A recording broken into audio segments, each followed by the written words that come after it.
Hi, 6th graders. This is Mr. Ott, and today I'll be reading part 2 of the story, The Adventures of Odysseus, called Cyclops, the One-Eyed Giant.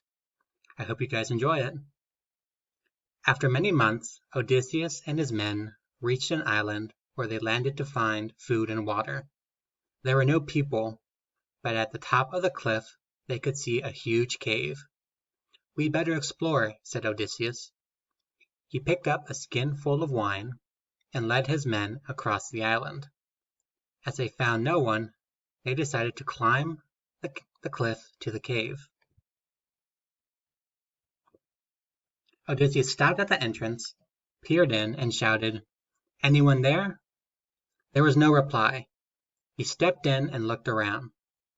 In the cave there were enormous bowls of milk and cheese. "Let's eat while we wait for the owners to come back," Odysseus said to his hungry men. Suddenly, they heard a thunderous noise and sprang to their feet. A Cyclops, a giant with only one eye, filled the entrance, blocking out the sun. He herded a flock of sheep into the cave. Then he rolled a massive rock across the entrance to close it like a door. The Cyclops glared at the Greeks with his one huge eye. "Who are you?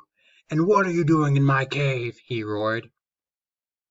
"We are Greek soldiers on our way home to Ithaca from Troy," said Odysseus. "We were looking for fresh food and water." Before they could move, the Cyclops grabbed 2 men in his enormous fist and stuffed them into his mouth. Odysseus and his men stared in horror. "Quick, get behind those rocks," whispered Odysseus, and they dashed to a dark corner of the cave. They watched the Cyclops lie down and go to sleep. "We must kill him before he eats us all," whispered one of the men. "No," replied Odysseus. "If we kill him, we'll be trapped in here. We'd never be able to move that rock from across the entrance. We must wait." The next morning, the Cyclops woke up, rolled away the rock, and herded his sheep out of the cave. Before Odysseus and his men could slip out, he rolled the rock back again, trapping them inside the cave. "I have a plan, Odysseus said. "I need a wooden pole." They searched the cave until they found one, and hid it behind some rocks. Then they waited until the Cyclops came back. In the evening, the Cyclops rolled back the rock and herded in his sheep, closing the entrance again. Odysseus poured wine from his wineskin into a huge bowl. He offered it to the Cyclops, who drank the wine, and Odysseus filled the bowl again. "What's your name?" asked the Cyclops. "I'm called Nobody," said Odysseus, pouring more wine into the bowl. "That's a very strange name," laughed the Cyclops, and he lay down and was soon snoring loudly. "Now's our chance," Odysseus said to his men. "Bring me the pole from behind the rocks." Holding the pole, Odysseus crept up to the sleeping Cyclops and pushed it into his one eye. The Cyclops leapt up and stumbled around the cave, shouting and roaring. The other Cyclops on the island heard the noise.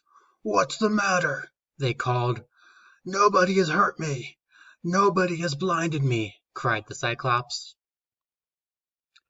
"If nobody's hurt you, why are you making all that noise?"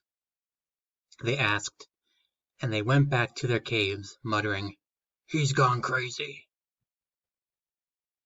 Next morning, the Cyclops rolled away the rock from the cave to let out his sheep. "You'll never escape," he shouted. But Odysseus had a plan.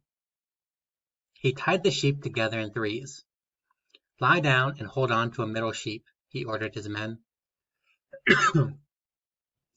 As the sheep trotted past the Cyclops, he stroked their back, but he couldn't feel the men clinging underneath.